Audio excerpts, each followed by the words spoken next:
إنشاؤه بداية من صينية الواحات. زي ما حضراتكم شايفين الميكروباص ظهر قدام حضراتكم، وده اللي مات بداخله 17 شخص. 17 شخص اتنقلوا للمستشفيات المتواجدة في محيط المكان.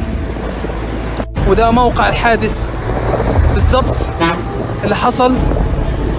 تم نقل السيارة، نقل اللي تسببت في الحادث. طبعا رجال قوات الأمن، رجال المرور على سرعة على غير العادة وصلت لموقع الحادث، وتم خلق طريق بديل. الطريق البديل زي ما حضراتكم شايفين بجوار الطريق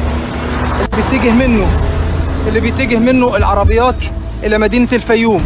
سواء الميكروباص كان ماشي في طريقه مظبوط، ولكن السيارة النقل هي اللي كانت ماشية عكس الاتجاه زي ما حضراتكم شايفين.